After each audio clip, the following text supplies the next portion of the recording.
지난주에 유독 저의 관심을 끄는 기사 하나가 있었습니다. 한 일간지에서 지난 7년 6개월간의 트위터와 블로그에 있는 빅데이터를 분석을 했는데 가장 많은 단어가 슬픔과 관련된 단어가 22.3%를 차지했다고 합니다. 그 단어를 분석해 보니까 힘들다라는 단어가 51%, 슬프다라는 단어가 19%, 우울하다가 6%, 속상하다 4%, 괴롭다 4%, 마음이 아프다가 2%였습니다. 하루가 힘들다라는 글을 블로그를 검색해 보니까 블로그 기준으로 32만 6,129건의 사람들이 거기다 글을 기록해 놓았습니다. 이것이 무엇을 말해줍니까? 그만큼 지금 사람들이 살아가는 삶이 힘든 시간을 보내고 있다는 것을 보여줍니다. 영혼의 창이라는 책으로 유명한 기독교 작가인 켄 카이어 목사님이 계십니다. 이 켄 카이어 목사님은 하나님 주신 확신 가운데 자신을 이제 목회가 아닌 작가로 하나님 만드실 걸 확신하고 가족들을 데리고 도시 생활을 다 청산해서 시골로 갔습니다. 그런데 자신의 쓴 원고를 여러 출판사에 보내도 아무런 응답이 없는 것입니다. 6 식구를 먹여 살려야 될 가장으로서 집도 없고 직장도 없고 모아놓은 돈은 점점 떨어져 갔습니다. 이 켄 카이어 목사님은 나름대로 그걸 해결해 보려고 동문서주했지만 오히려 시간이 갈수록 마음이 분주해지고 불안하고 초조해졌다고 기록하고 있습니다. 이처럼 우리가 인생을 살아가다 보면 힘들고 어려운 광야 같은 시간을 통과할 때가 있습니다.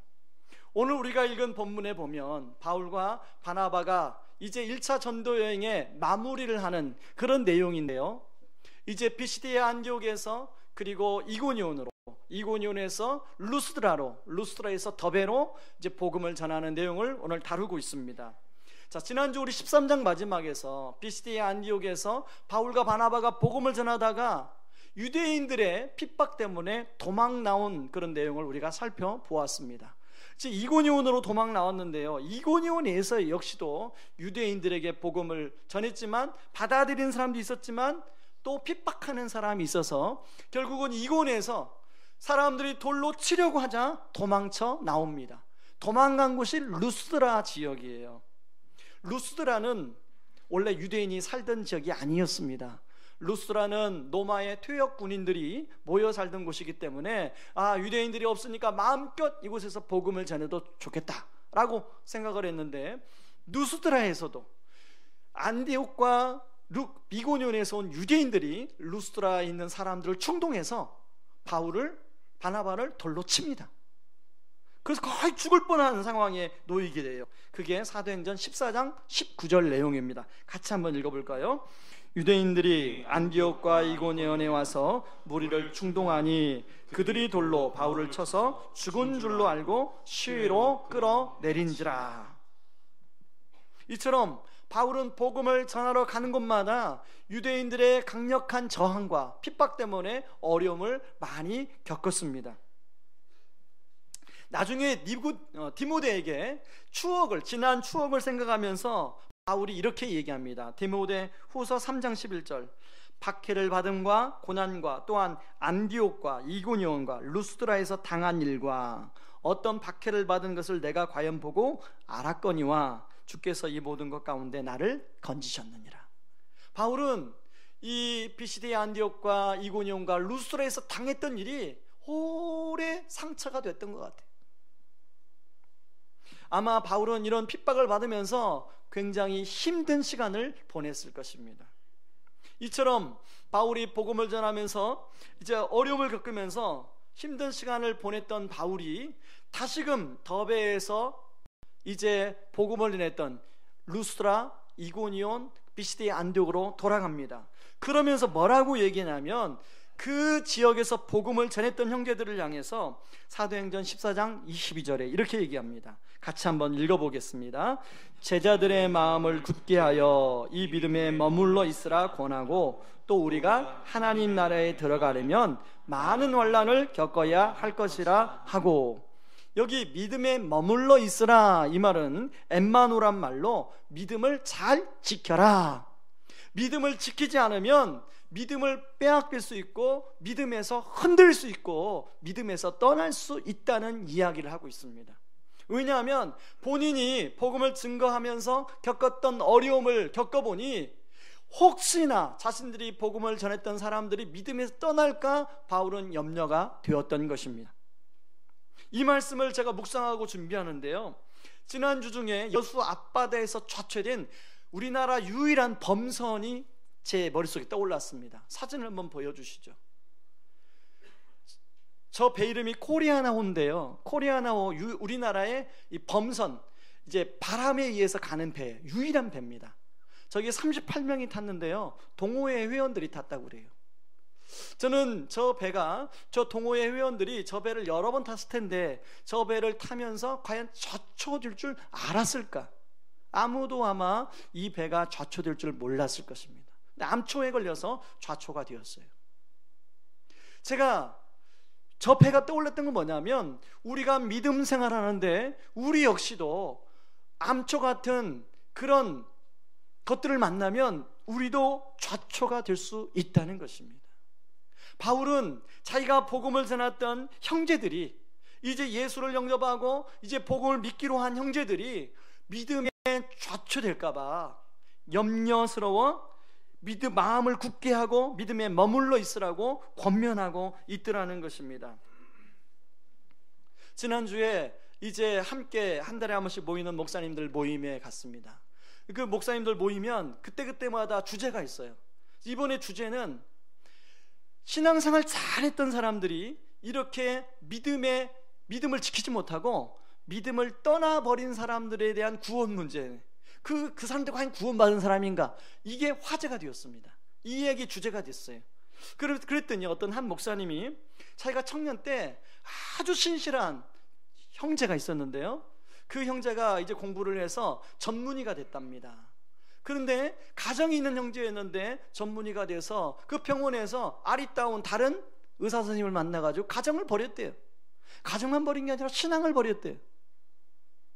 그러면서 그 형제가 과연 구원받은 사람인가, 이런 화제를 던지는 거예요. 여러분, 그런 일뿐만 아니라요, 여러분, 우리가 삶을 살아가면서 이런저런 일을 만나게 되는데요, 우리 신앙을 도전하는 일, 우리의 믿음에 도전하는 일, 그런 일들을 많이 만나게 됩니다. 여러분, 지난 한 주간 동안 여러분이 나름대로의 직장에서, 사업장에서, 가정에서 살면서 이런 믿음의 도전이 없으셨습니까? 저는 이렇게 생각해 봅니다. 제가 목사지만 이런 믿음의 도전 앞에 저 역시도 좌초될 여지가 있는 연약함을 가지고 있는 사람이라는 거예요. 우리 모두 마찬가지라는 것입니다. 그런 측면에서 어떻게 하면 이 믿음의 항해에서 우리가 좌초되지 않을 수 있을까? 오늘 이 바울이 믿음에 머물러 있으라 하는 이 권면이 그 당시 사람들에게 하는 권면만이 아니라 바로 저와 여러분들을 향한 권면인 줄 믿습니다. 그래서 저는요, 어떻게 하면 이 믿음의 항해에서 좌초되지 않을까를 한번 좀 생각해 보려고 합니다. 첫 번째는요, 내 인생에도 바람이 불 수 있다는 사실을 우리가 알 필요가 있습니다. 저를 한번 따라 하실까요? 내 인생에도 바람이 불 수 있다. 우리는 인과응보라는 말의 영향을 많이 받아서 어떤 일이 일어나면 하나님 앞에, 하나님 왜입니까? 이런 질문을 많이 할 때가 있습니다. 저 역시도 그런 식의 기도를 많이 했는데요, 오늘 바울을 보세요. 바울과 바나바는 성령님이 이제 파송을 했습니다. 하나님이 보내셨어요. 그런데 막상 보낸 곳에서 버가에서도 풍토병에 걸리는 어려움이 있었고요, 가는 곳마다 핍박하는 사람을 만났어요. 그런데 오늘 성경을 보면 바울은 한 번도 하나님 왜, 하나님이 파송하시는데 왜 이런 어려움을 만납니까? 라는 식의 기도를 하지 않았어요. 그렇게 하나님께 묻지도 않았습니다. 비록 그런 어려움을 만났고 그런 저항을 만났지만 바울은 이제 비시대 안독에서 핍박을 하면 이고니온으로, 이고니온에서 핍박을 하면 누스라로, 루스트라에서 핍박을 하면 더베 가서 오로지 자기가 맡은 그 복음을 증거하고 있더라는 것입니다. 사실 복음을 전한 현장에만 고난과 어려움이 있는 것이 아니라 우리 인생 전반에 이 고난의 문제는 떠나지 않는다는 것입니다. 6월 추천도서인 광야를 읽다, 이진희 목사님이 쓰신 광야를 읽다라는 책에 보면 이런 말이 나옵니다. 제가 한번 한 토막을 읽어드리겠습니다. 인생을 살다 보면 광야를 지날 때도 있고 가나안에서 살 때도 있다. 모든 것이 감사하고 기쁘고 즐거울 때, 세상이 온통 환하고 밝게만 보일 때는 가나안의 푸른 시기이다. 그러나 항상 그럴 수만은 없는 것이 우리 인생 아닌가. 때로는 생각한 대로 계획한 대로 일이 잘 풀리지 않을 때가 있다. 무슨 일을 해도 꼬이는 상황에 처하면 정말 하나님이 계신가 하는 의심이 들기도 한다. 그리고 하나님을 원망하게 된다. 그럴 때는 온통 사방이 암갈색으로 보이는 광야의 시기가 된다. 근데 이런 광야의 시기를 누구나 통과하는데요, 공통점이 있습니다. 주님 앞에 서는 순간 고난의 무게를 재어보면 고난의 무게가 누구나 다 동일하다는 것입니다. 이 말은 뭐냐면 누구에게나 다 고난이 있다는 거예요. 고난받을 때는 저 사람만 고난이 있는 줄 알지만 막상 주님 앞에 가보면 고난의 무게가 다 똑같다는 거예요. 그러니까 이 사람도 고난이 있고 저 사람도 고난이 있고 누구나 광야의 시기가 다 있다는 것입니다. 제가 지난 5월에 세미나에 다녀오지 않았습니까? 그 세미나 내용이 참 좋았다고 제가 여러분들한테 말씀을 드렸는데, 내용뿐만 아니라요, 저한테 유익한 점 또 하나가 있었습니다. 거기 세미나에 가서 좋은 목사님들과 같이 식사하며 교제하는 그런 좋은 시간을 보냈습니다. 그 중에 한 분만 제가 소개하겠습니다. 여러분, 나는 당신이 좋아, 바람 불어도 좋아 라는 책의 저자인 김병년 목사님, 제가 한번 소개한 적이 있습니다. 그 목사님을 만났어요.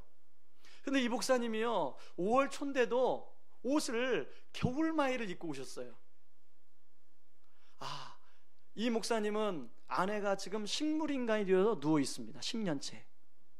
그래서 제가 느낌이, 아내가 챙겨주지 못해서 저렇게 옷을 입고 오셨나 보다, 그런 생각이 들었어요. 그거 하나만 해도 그 목사님의 지금 살아가는 삶이 얼마나 고단한 것이 느껴지지 않습니까? 그런데요, 이 목사님이 개척 초기입니다. 2005년 8월에 셋째를 낳으면서 아내가 3일 만에 뇌경색이 찾아왔어요. 그때부터는 아내가 눈도 못 맞추고요, 말도 못하는 식물인간이 되어서 지금 10년째 누워있어요. 처음에 아내가 그렇게 되었을 때, 하나님 왜 접니까? 하나님 왜 나에게 이런 일이 있어야만 됩니까? 그런 질문을 많이 던지셨다고 그래요. 근데 그때 깨달았다는 것이요, 그래, 누구나 인생에 바람이 부는구나. TV 드라마 속에서 있어야만 되는 일이, 소설 속에서나만 있어야 하는 일이 자기 삶에 일어나고 있는 거예요.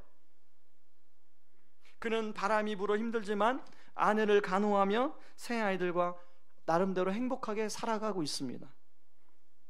그런데 분명히 자기 삶은 힘든데요, 새 아이들이 말 속에서 감사와 행복이 떠나질 않는데요. 이번에 세 번째 책이 나왔습니다. 세 번째 책 제목이요, 아빠 우리 왜 이렇게 행복하지? 이게 책 제목이에요. 막내가 이제 10살입니다. 김 목사님이 이런 시간을 통해 이런 표현을 썼어요. 가족이란 나를 가장 나답게 훈련시키는 거룩함을 배우는 곳이다. 제가 이런 조물을 만나면요, 저만 교제하고 싶은 게 아니라 여러분들한테 직접 좀 여러분들에게도 들려주고 싶어요. 그래서 제가 어떻게 했을까요? 이번 가을 특세에 그 자리에서 약속을 했어요. 이분 또 다른 스케줄 잡히니까 미주도 집회도 가시고 그러시더라고요. 굉장히 바쁘셨어요, 스케줄이. 그래서 사실은 1년 전에 한번 그분을 우리 교회에 모시려고 했다가 스케줄이 너무 바빠서 못 모셨는데, 만난 김에 확진을 찍었죠. 그래서 제가 부탁을 했더니 이분이 다시금 연락이 왔어요. 목사님, 제가 한 번만 가면 말씀 못 전합니다. 2번. 그래서 제가 특세 때 월화 오시기로 하셨어요. 그래서 왜 2번입니까? 그랬더니 많은 교회들이 자신의 간증을 원한다는 거예요. 근데 사실 자신의 삶은 힘들지만 살아가는 삶을 보여주는 건데, 진짜 전해주고 싶은 것은 말씀이라는 거예요. 그래서 하루는 그러면 간증해 주시고 한 해는 말씀을 전해 주세요. 여러분 기대가 되시죠? 그분이 두 번째 책이요, 바람 불어도 좋아해요. 그래서 오늘 설교 제목을 바람 불어도 좋아라고 정할까 고민을 많이 했습니다. 여러분, 이분이 하는 고백이 무엇입니까? 자기 인생에 바람은 불지만 이분이 지금 10년째 목회를 하고 계시거든요. 여전히 자기 세 아이들을 돌보면서, 아내를 간호하면서 자기의 주어진 그 일에 집중하고 있더라는 거예요. 여러분, 우리 인생에 바람은 붑니다. 내 인생에 바람 안 불 것 같죠? 우리 여기 청년들, 내 인생에는 바람 안 불었으면 좋겠죠? 근데 살다 보니 바람 불더라고요. 생각지 못했던 바람이 불어요. 여러분, 여기에 이제 인생을 거의 이제 그 산꼭대기 정상에서 내려가시는 우리 성도님들 계시죠? 자, 젊은 날에 어때 인생에 바람이 불 줄 알았습니까? 근데 살아보니까 어때요? 바람 부십니까? 부셨습니까? 안 부셨습니까?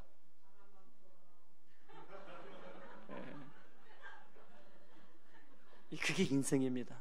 여러분, 누구에게나 인생에 바람이 불게 돼 있어요. 중요한 것은 그때 흔들리지 아니하고 그때 주님 붙들고 자기의 주어진 일을 잘 감당하는 것, 그것이 좌초되지 않은 비결인 줄 믿습니다. 그런가 하면요, 두 번째, 내 힘만으로는 살아갈 수가 없다는 사실을 깨닫는 거예요. 저를 따라 하시기 바랍니다. 내 힘만으로는 살아갈 수 없다. 우리가 광야를 만나게 되면 중요한 사실 한 가지를 배우게 됩니다. 광야를 만나기 전까지만 해도요, 내 힘으로 살아갈 수 있어요. 내 능력으로 어떤 일을 해결하면 돼요. 그런데 인생의 광야를 만나면 내 힘만으로는 살아갈 수 없습니다.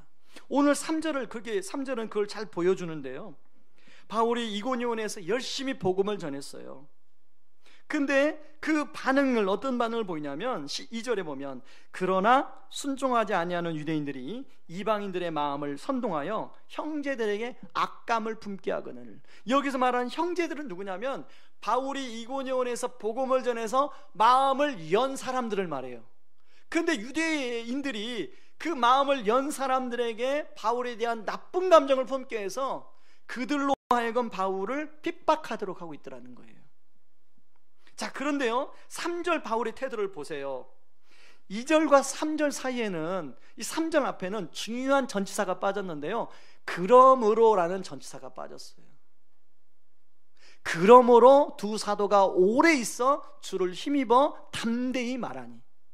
다시 말해서 이제 많은 유대인들과 그 이고니온 사람들이 자신을 핍박하니까, 그러므로 주를 힘입어, 주를 힘입지 않으면 복음을 전할 수가 없는 거예요. 주를 힘입었더니 오래 있으면서 복음을 전할 수 있게 되더라는 거예요. 주를 힘입었더니요, 성령님이 어떤 역사를 베풀어 주시냐면, 내가 너희들과 함께하고 있다는 역사를 사인을 베풀어 주시는데, 표적과 기사를 행하도록 성령님이 베풀어 주십니다. 우리는 어떤 사역 가운데 이런 표적과 기사가 나타나면 핵심은 빼고 표적과 기사에 초점이 맞춰질 때가 있는데요, 복음이 핵심이고 표적과 기사는 이 복음이 진리라는 것을 보증해주는 사인에 불과합니다. 자, 이 표적과 기사가 나타나니까 어떻게 할 수 있어요? 하나님의 은혜의 말씀을 잘 증거할 수 있게 되는 거예요. 그런 다음에 여러분, 이제 바울이 이고니온에서 사람들이 돌로 치려고 하자 다시 어디로 도망가냐면 누스드라 지역으로 도망갑니다. 근데 누스드라 지역은 아까 유대인들이 없었다고 그랬잖아요. 근데 유대인들이 루스드라까지 와서 바울과 바나바, 사람들을 충동해서 바울과 바나바를 돌로 칩니다. 그게 14장 19절이에요. 같이 한번 읽어봅니다. 유대인들이 안디옥과 이고니온에 와서 무리를 충동하니 그들이 돌로 바울을 쳐서 죽은 줄 알고 시위로 끌어 내치니라. 자, 사람들이 돌을 던져서 바울을 쳐서 죽였어요. 죽은 줄 알았어요. 그래서 도시 밖에 버렸습니다. 거의 죽었잖아요, 이 정도면. 그런데 그 다음 말씀 보면 그랬던 바울이 20절에 보니까 아무렇지도 않은 듯이 일어나서 더베로 이동을 하고 있어요. 이게 지금 여러분 상식적으로 가능한 일입니까? 자, 사람이 돌에 맞아서 거의 죽을 정도가 됐어요. 그러면 부상을 많이 입었을 거예요. 피도 많이 나고 두개골도 쪼개지고 팔도 부러지고 거의 그 정도, 거의 반 죽었어요. 그런 사람이 아무렇지도 않게 일어나서 다시 이렇게 그 성으로 돌아가서 그 다음날 더베로 이동할 수 있을까요? 이게 불가능한 일인데요, 여기에 포인트가 있어요. 일어나라는 단어에 포인트가 있습니다. 이 일어나라는 단어는 아니스테비라는 말인데, 그냥 그 자리에서 일어나다는 뜻도 있지만 어떤 뜻이냐면 예수님이 부활할 때, 일어났을 때 썼던 단어가 이 단어예요. 다시 말해서 부활의 능력이 임한 거예요. 부활의 능력이 임했더니 그 무덤에서 창자옥에 찔기고 십자가의 손에 못 박혔던 예수님이 아무렇지도 않게 부활한 것처럼, 바울이, 사람들에게 돌에 맞아 죽을 정도에 된 바울이 아무렇지도 않게 일어나고 있더라는 거예요. 저는요, 이 말씀을 묵상하면서 우리 성도님들 가운데는 마치 바울이 지금 돌을 맞아 죽을 정도의 상황이 된 것처럼, 지금 경제적인 상황이, 여러 가지 가정의 상황이 그런 지금 바울의 상황과 비슷한 그런 성도님들이 계세요. 그래서 사람들이 성 밖으로 바울을 버린 것처럼 마치 이렇게 버려진 상태로 있는 분들이 계셔요. 저는 그런 분들에게 이런 부활의 능력이 임하기를 원합니다. 그런 분들에게 이런 부활의 능력이 임하면 아무렇지 않은 듯 그분들이 그 자리에서 벌떡 일어날 수가 있어요. 근데 전제가 있습니다. 주를 힘입을 때 가능해요. 주를 의지할 때 가능해요. 내 힘만으로는 안 되고 주님을 의지할 때 가능한 줄 믿습니다. 그런 믿음이 있을 때 가능한 줄 믿습니다. 아까 이진희 목사님 광야를 읽다는 책에 보면요, 그 중간 부분에 이런 부분이 나옵니다. 사막이 아름다운 것은 어딘가에 오아시스가 감추어 있기 때문이다. 대상들이 사막을 통과할 수 있는 것은 중간중간에 오아시스가 있기 때문이다. 마찬가지로 하나님이 광야 같은 삶을 살아가는데 우리에게 오아시스로 주신 세 가지가 있다. 여러분, 그게 뭔지 아십니까? 이진희 목사님이 이렇게 얘기합니다. 바로 예수님과 교회 그리고 주일이다. 다시 말해서 광야 같은 삶을 살아가는데, 세상을 살아가는데 우리 하나님께서 하늘 영광 보좌를 버리고 예수님을 오아시스로 우리에게 주셨다는 거예요. 그런데 많은 사람들이 예수님이 오아시스인 줄 몰라요. 많은 사람들이 주식이 오아시스인 줄 알아요. 여러분, 주식하면 어떤 분이 그러시더라고요. 저는 모르겠습니다. 여기 주식하는 분이 계신지 모르겠는데 어떤 분이 질문을 했어요. 제자 훈련할 때, 목사님 주식을 해도 됩니까 안 됩니까? 그래서 제가 뭐라고 했냐면, 욕심을 통제할 수 있으면 하십시오. 혹시 여기서 내가 내 욕심을 스스로 통제할 수 있는 분이 있으면 한번 손들어 보십시오. 그러시면 그런 분들은 주식을 해도 괜찮아요. 그런데 어떤 분 옆에서 그러시는 거예요. 목사님, 제가 해보니까요 10만 원을 넣어놔도요 마음이 거기 가더라고요.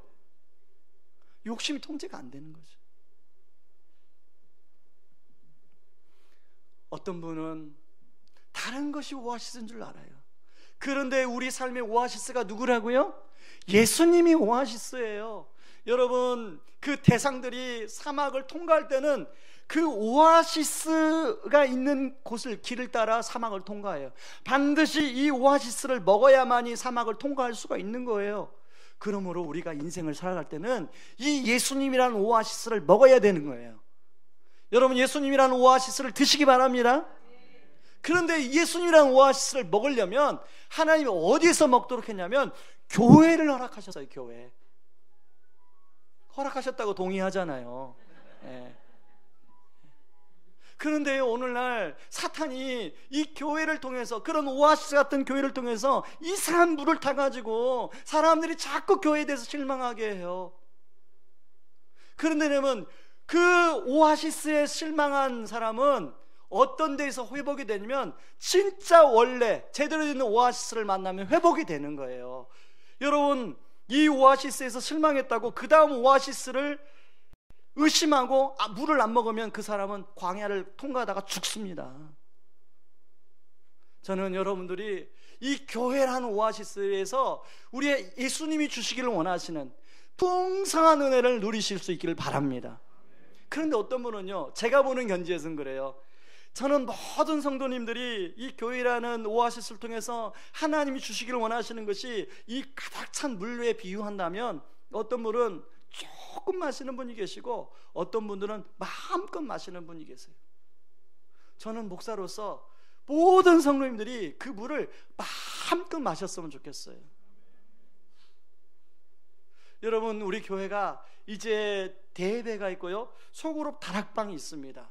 교회에서 이 은혜 받는 통로가, 저는 예배를 통해서도 은혜 받아야 되지만 소그룹 다락방을 통해서도 은혜 받기를 원해요. 그래서 다락방을 세우는 거예요. 여러분들이 주일 예배뿐만 아니라 소그룹에 들어가서 말씀을 가지고 교제하시면서 함께 기도하면서 그 은혜의 공급이 이루어질 수 있기를 바랍니다. 그런가 하면요, 세 번째 오아시스가 뭐냐면 주일이에요. 주일. 여러분, 주일날 나오실 때 정말로 광야에서 목마름을 가지고 이 주일날 나오십니까? 아니면 오늘 빨간 날이구나, 교회에 가야겠네, 그러고 나오십니까? 저는 여러분들이 주일날 교회 나오실 때 정말로 내가 광야에, 일주일 동안 광야에 살다가 내가 오아시스에서 정말 물을 먹으리라, 생명의 물을 먹으리라, 그런 사모함을 가지고 나오시기 바랍니다. 저는요, 사실 어제 제 사촌 동생이 결혼식이 있어서 안 갈 수가 없어서 갔다 왔는데요, 토요일날 그렇게 결혼식으로 해서 지방 출타를 하게 되면 제 마음이 불안해요. 저녁에 잠을 제대로 못 자요. 왜? 성도님들이 일주일 살다가 이 광야 같은 세상에 살다가 오아시스를 먹으려고 주일날 오실 텐데, 목사가 오아시스를 제대로 준비하지 못하면, 거기 오아시스의 물을 제대로 담지 못하면 어떻게 하나? 잠을 제대로는 이룰 수가 없어요. 그래서 일주일 내내 그걸 계산하면 일주일 내내 이렇게 이제 프린터에 종이를 프린터, 본문을 프린터에 들고 다니면서 화장실 갈 때도 들고 다니고 어디 누굴 만날 때도 들고 다니고, 그러면서 계속 머릿속에서는 그 본문을 생각하는 거죠. 묵상하는 거죠. 어떻게 하면 우리 성도님들에게 오아시스를 드릴까? 오아시스에 물을 드릴까? 저는 여러분들이 이 예배를 참여하면서 여러분이 주일 성수, 그런 측면을 굉장히 중요합니다. 여러분, 이런저런 이유로 주일 성수를 때로는 못할 때가 있죠. 그럴 때는 가까운 교회 가서 예배를 드리시면 됩니다. 그러나 여러분, 다른 이유가 아닌 이유 중에서는 여러분 꼭 주일 성수하시기 바랍니다. 주일 예배를 꼭 드리시길 바랍니다. 왜? 그 오아시스 나오는 물을 먹어야 여러분이 살 수 있기 때문에 그런 줄 믿습니다. 네. 그래서 우리 하나님이 이 광야 같은 세상에 선물로 준 오아시스 이 세 가지를 여러분이 마음껏 누림으로 말미암아 내 힘으로는 살 수 없고 주님 의지함으로 살아가는 저와 여러분들 되기를 주님의 이름으로 축원합니다. 그런가 하면요, 세 번째, 저를 따라 하시기 바랍니다. 변하지 않는 인생 목표가 필요하다. 자, 바울과 바나바가요, 1차 전도 여행 마지막 도시로 더베를 택했습니다. 더베에 가서 복음을 전했는데요, 비시디의 안디옥, 그리고 또 이고니온, 누스드라하고 다른 하나의 차이점이 있는데, 더베는 유대인들의 반대가 없었어요. 여러분 21절 한번 보시기 바랍니다. 21절을 보면 복음을 그 성에서 전하여 많은 사람을 제자로 삼고 루스드라와 이고니온과 안디옥으로 돌아가느니라. 자, 다른 곳에서는 유대인들 반대 때문에 복음을 전하고 양육도 못하고 제자도 삼을 수 없었어요. 그 더베에서는 유대인들이 반대 안 하니까 복음을 전하고 양육을 하고 제자를 삼을 수가 있었습니다. 자, 여러분 같으면 그렇게 복음을 잘 받아들이는 더베에 계속 남아서 사역하기를 원하십니까? 아니면 나를 또 돌로 던지는, 핍박하는 루스드라, 이고니온, 피시디의 안디옥, 거기 들어가길 원하십니까? 당연히 더베같이 나를 환영해주는, 복음을 잘 받아들이는 그런 곳에서 사역하기를 원하잖아요. 그런데 바울은 어찌 된 이유인지요, 이 더베를 떠나서 다시금 루스드라로, 이고니온으로, 안디옥으로 다시 들어갑니다. 그 이유가 뭐냐면요, 바로 그 이유가 14장 22절이에요. 14장 22절 같이 읽습니다. 제자들의 마음을 굳게 하여 이 믿음에 머물러 있으라 권하고 또 우리가 하나님 나라에 들어가면 많은 환난을 겪어야 할 것이라 하고, 바울은 자기가 복음을 전하면서 겪어보니까 환난 때문에 믿음에서 떠날 수 있다는 걸 알았어요. 그래서 자기가 복음을 전했던 사람들이 궁금한 거예요. 그 사람들이 잘 있는지 없는지. 그래서 자기를 핍박할 줄 알지만 다시금 누스드라로, 이고니온으로, 안디옥으로 들어가서 그들을 마음을 굳게 하고 믿음에 머물러 있으라고 권면하는 거예요. 그런데 여기서 중요한 단어가 있어요. 중요한 단어를 언급하는데요, 바로 하나님 나라라는 단어를 언급합니다. 이 하나님 나라란 말은 예수님께서 처음 선포하셨던 핵심 메시지예요. 마가복음 1장 15절에 보면 이르시되 때가 찼고 하나님 나라가 가까이 왔으니 회개하고 복음을 믿으라 하시더라. 신약 성경에만 총 57번이 나와요. 그리고 예수님이 45번 말씀하시고요, 바울이 12번을 언급합니다. 하나님 나라는 예수님의 복음과 바울 복음의 핵심 메시지예요. 하나님 나라는 쉽게 설명한 이런 겁니다. 단순히 예수 믿는 걸로 그치는 것이 아니라 하나님이 우리에게 원하시는 것은 우리가 예수를 믿음으로 하나님 나라를 경험하기를 원하세요. 여러분, 제가 하나님 나라에 대해서는 여러분들한테 이미 여러 번 설명을 드렸지만 너무 또 중요한 말이기 때문에 다시 한번 반복해서 설명합니다. 자, 여러분, 인간 나라의 3요소가 있습니다. 국민, 주권, 영토. 하나님 나라의 3요소가 똑같이 있습니다. 국민, 주권, 영토. 국민은 하나님을 믿는 사람, 이 주권은 하나님의 말씀, 하나님의 통치, 그리고 땅은 그런 사람들이 살아가는 땅이 하나님의 나라예요. 예를 들면 저와 여러분이 가정에서 예수님을 믿고 하나님의 말씀대로 가정을 잘 이끌면 그 가정은 하나님의 나라가 됩니다. 아멘이십니까? 거꾸로 저와 여러분이 예수를 믿는데 가정에서 내 마음대로 내 뜻대로 가정을 이끌면 그것은 무슨 나라가 될까요?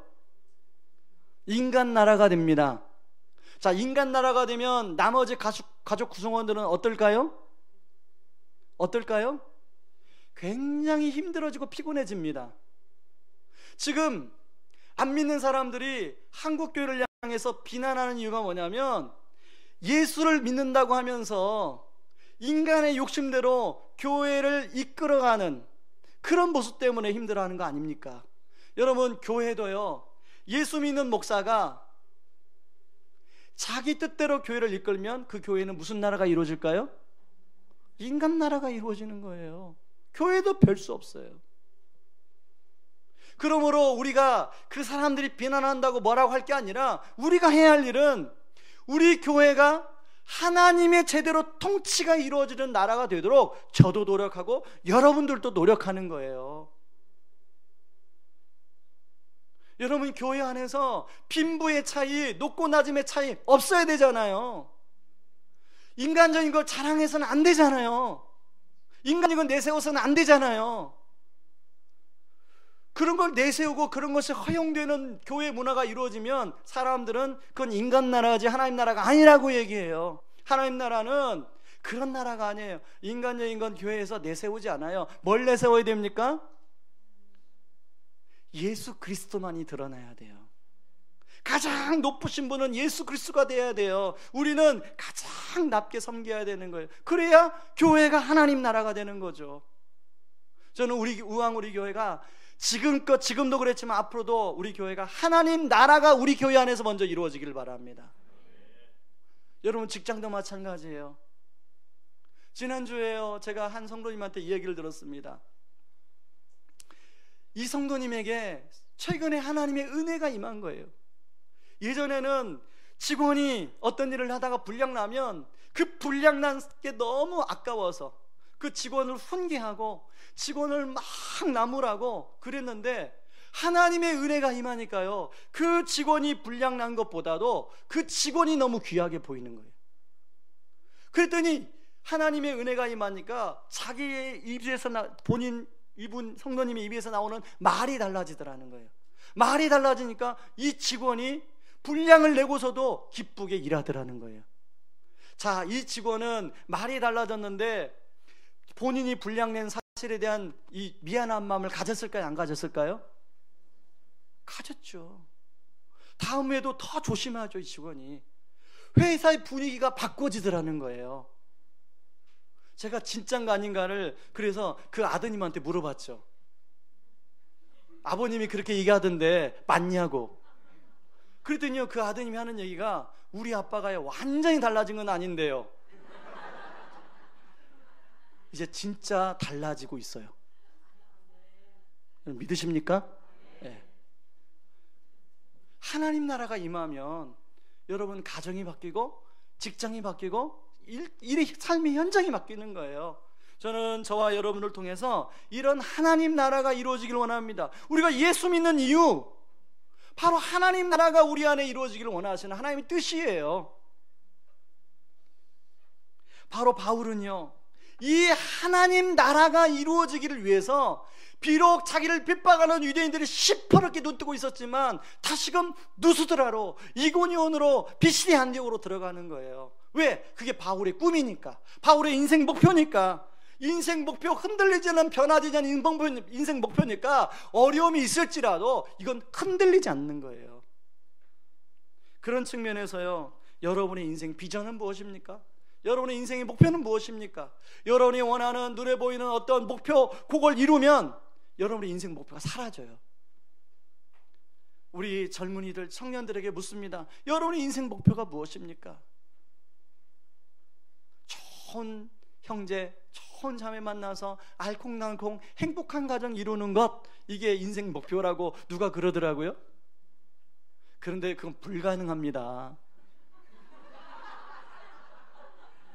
저 웃음이 다 동의하는 웃음이에요. 예수님이 주인이 될 때만 그게 가능한 일이에요. 여러분, 영원히 변하지 않는 우리 인생의 목표는 어떤 내가 다니고 있는 직장에서 내가 원하는 어떤 직급에 올라가는 게 그게 인생 목표가 아니에요. 그 직급에 올라가면 이 목표가 사라지는데요. 내가 어느 정도 내 통장에 얼마를 모으는 게 인생 목표가 아니에요. 왜? 그 모으면 인생 목표가 사라지는. 그래서 허무감이 찾아오거든요. 연예인들이 왜 허무감을 느끼는지 아세요? 내가 그만한 인기를 누리는 게 인생 목표였는데 그걸 누려보니까 누린 다음에는 목표가 사라지는 거예요. 허무감이 몰려오는 거예요. 여러분, 우리 인생 목표는 하나님 나라가 이루어지는 게 인생 목표여야 됩니다. 그런 차원에서요, 오늘 이 본문에 나오는 이제 루스드라 지역에서 복음을 전했더니, 나면서부터 앉아서 지낼 수 없는 장애인에게 복음을 전했더니 사람들이 제우스다, 헤르메스 신이 왔다고 막 사람들이 제사를 지내려고 해요. 여러분, 만약에 바울과 바나바가 그 호의를 그대로 받았으면요, 바울과 바나바가 루스드라에서 돌을 안 맞았습니다. 그 호의를 받았으면 바울과 바나바가 루스드라에서 돌을 맞을 이유가 없어요. 그런데 바울과 바나바가 루스드라 지역에서 그 호의를 거절하고 뭐라고 이야기하냐면, 사도행전 14장 15절 같이 한번 읽습니다. 이르되 여러분이여 어찌하여 이런 일을 하느냐? 우리도 여러분과 같은 성정을 갖춘 사람이라 여러분에게 복음을 전하는 것은 이런 헛된 일을 버리고 천지와 바다와 그 가운데 만물을 지으시고 살아계신 하나님께로 돌아오게 함이라. 바울이 이렇게 말할 수 있었던 것은 바울의 인생의 목표가 하나님 나라였기 때문에 이렇게 말할 수 있는 거예요. 자기 나라였다면 사람들의 관심을 자기한테 끄는 게 인생 목표였을 거예요. 그런데 그게 인생 목표가 아니에요. 의왕우리교회 인생 목표, 제 목양의 목표는 많은 사람들을 모이게 하는 게 제 인생 목표가 아니에요. 하나님 나라를 이루는 게 인생 목표예요. 여러분의 인생 목표는 내가 원하는 하나님이 나에게 주신 사업의 수완으로 돈을 많이 모으는 인생 목표가 아니어야 되는 거죠. 우리 자식이 스카이대에 들어가는 것이 인생 목표가 되어서는 안 된다는 거죠. 그게 되면 좋겠지만 그거 이루면 목표가 사라진다니까요. 그게 인생 목표가 되어서는 안 돼요. 영원히 변하지 않는 하나님의 나라, 그것이 인생 목표가 되어야 됩니다. 그래서 저는 이렇게 적용하기를 원합니다. 사도행전 1장 8절에 뭐라고 말씀하셨습니까? 너희에게 성령이 임하시면 너희가 온 예루살렘과 유대와 사마리아와 땅끝까지 이르러 내 증인이 되리라 하시니라. 자, 거기에 예루살렘을 저는 이렇게 적용해 봅니다. 내 삶과 우리 가정, 그리고 유대는 내 주변의 인간관계, 그리고 사마리아는 그 너머의 어떤 내 삶의 일터의 현장, 그리고 땅끝은 선교지. 그걸 한번 적용해 보세요. 여러분의 예루살렘, 여러분의 유대, 여러분의 사마리아, 여러분의 땅끝, 거기에 하나님 나라가 이루어지는 것, 이것이 우리 인생의 목표가 되어야 된다는 거예요. 좋은 차 타는 거, 그게 인생 목표 아닙니다. 좋은 집 사는 거, 그게 인생 목표 아니에요. 그걸 인생 목표 삼으면, 그걸 얻으면 목표가 사라져요. 허무감만 밀려와요.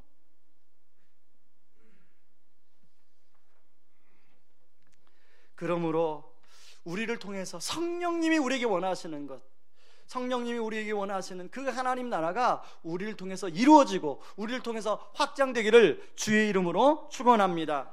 우리 이 시간에 같이 찬양하며 나가길 원합니다. 내 영혼 평안해.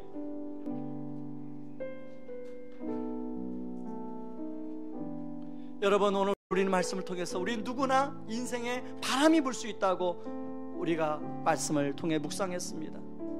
여러분, 인생에 바람이 불 때는 우리가 깨달아야 하는 진리가 있는데요, 내 뜻대로 내 힘만으로는 안 돼요. 그리고 좌초되지 않는 믿음을 갖기 위해서는 영원히 변하지 않는 인생 목표가 있어야 돼요. 그 인생 목표가 바로 하나님 나라여야 됩니다. 우리 이 시간에 그것이 내 아버지 그 품 안에 있을 때 가능한 줄 믿습니다. 함께 찬양하며 나갑니다. 내 아버지 그 품 안에서, 그 품 안에서, 내 영혼은 안전합니다. 내 영혼은 안전합니다.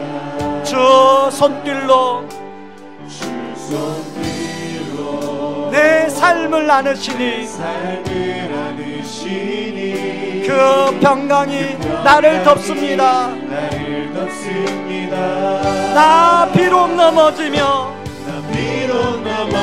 흔들리지만 주 내 안에 거하며 나를 붙드시니 내 생각을 주께로 돌리고 주시는 평강의 옷을 입습니다. 주 약속 안에서 내 영혼 평안해.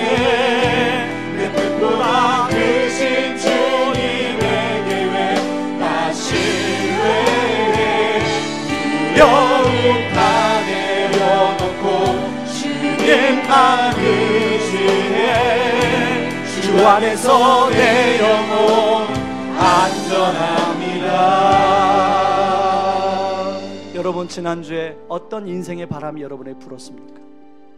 여러분 지금 어떤 광야의 시간을 통과하고 있습니까?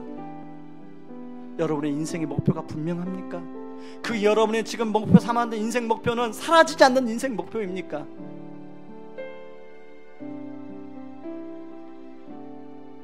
우리 인생은 끊임없는 광야를 통과해야 돼요. 그 광야를 잘 통과하기 위해서는요, 내 아버지 그 품 안에 있을 때 가능한 줄 믿습니다. 저 역시도 지난 한 주를 보면서 인생에 큰 바람이 불었어요. 그러나 내 아버지 그 품 안에 내 영혼은 안전합니다. 이 찬양을 통하여 하나님이 저를 위로해 주시더라고요. 이 시간에 여러분 그런 마음으로 하나님 아버지, 내가 지금 광야를 통과하고 있고 바람이 불고 있지만 내 영혼 그 품 안에서 안전하기를 원합니다. 이 찬양 다시 한번 고백하며 하나님 앞에 나가기를 원합니다. 내 아버지 그 품 안에서, 그 품 안에서 내 영혼은 안전합니다. 주 손길로 내 삶을 안으시니 그 평강이 나를 덮습니다.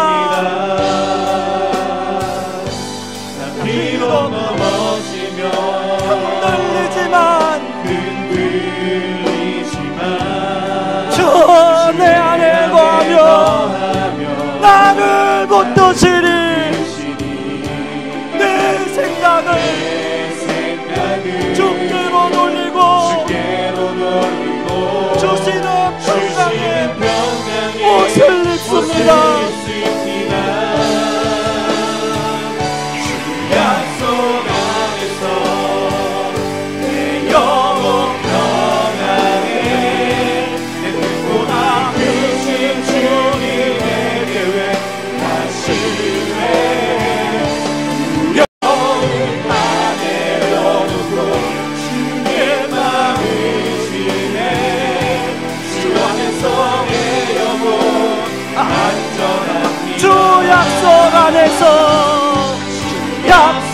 안에서 내 영원 평안에 내 뜻보다 크신 주님의 계획 나 신뢰해. 두려운 다 내려놓고 주님만 의지해. 주 안에서 내 영혼 안전. 한 번 더. 주 약속 안에서 내 영혼 평안해. 내 뜻보다 나 신뢰해. 두려움 다 내려놓고 주님만 의지해. 주 안에서 내 영혼 안전합니다. 우리 이 시간 한번 기도하기를 원합니다. 이 시간에 기도할 때 바람이 불어도 나에게 주신 본질적인 일에 집중할 수 있도록 도와주시옵소서. 내 힘만 의지하지 않게 하여 주고 주님을 더욱 힘입어 승리케 하여 주시옵소서. 늘상 변하는 인생 목표에서 변하지 않는 하나님 나라를 이루는 삶이 인생 목표가 되게 하여 주시옵소서. 우리 같이 말씀 붙들고 기도하며 나아갑니다. 같이 기도하겠습니다. 고마우신 하나님 아버지 고맙고 감사합니다. 아버지 하나님, 우리의 인생 아버지 수많은 환난 가운데 어려운 가운데 있습니다. 인생의 바람이 붑니다. 아버지 그런 가운데서 바람 불어도 아버지 하나님 본질적인 나에게 맡겨준 일을 아버지 감당한 우리가 되게 하여 주시옵소서. 김정년 목사님처럼 바울처럼 바람 불어도 좋아 아버지 하나님, 그럼에도 아버지 그리고 그 바람을 타고 갈 수 있는 저희들 되게 하여 주시옵소서. 아버지 하나님, 사장님이 아버지 하나님 우리 교회에게 아버지를 구하는 바람이 불었지만 아버지 그 바람을 타고 아버지 나갈 수 있게 하여 주시옵소서. 아버지 주님 안에 주게 내 영혼이 평안할 수가 있습니다. 아버지 하나님 그 광야를 통과하고 있지만 내 영혼 평안할 수가 있는 줄 믿습니다. 아버지 우리 성도님들 아버지 어떤 광야 어떤 바람이 불고 있습니까? 아버지 하나님 붙들어 주시옵소서. 하나님 아버지 또한 내 힘만으로 살아갈 수 없다는 사실을 알게 도와주시고 아버지 하나님 나에게 힘 주시고 아버지 부활의 능력으로 성령의 능력을 함께 해주시는 아버지 우리 주님을 다 의지하게 하여 주옵소서. 아버지 변하지 않는 인생 목표 아버지 하나님 우리 편한 인생 목표를 가지고 살아가고 있지 않습니까? 아버지 하나님 영원히 변하지 않는 아버지 하나님 나라를 이루고자 하는 아버지 그것이 우리 인생의 목표가 되어 주시옵소서. 아버지 바라옵기를 아버지 우리 교회를 향한 아버지 하나님 나라가 이루어지는지 우리 교회의 인생 목표 우리 교회의 목표가 되어 주시옵소서. 아버지의 성령을 통하여 아버지 가정과 아버지 하나님 일터와 아버지 하나님 교회를 통하여 하나님 나라가 이루어지게 도와주시고 낙하지 않은 나라가 이루어질 수 있도록 아버지와 도와주시옵소서. 아버지 하나님 아버지와 천수비라님과 주성자님 사역한 캄보디아뿐만 아니라 아버지 타타기도 중앙처럼 전수하는 사역 위에 아버지 하나님 나라가 이루어질 수 있도록 주여 도와주시옵소서.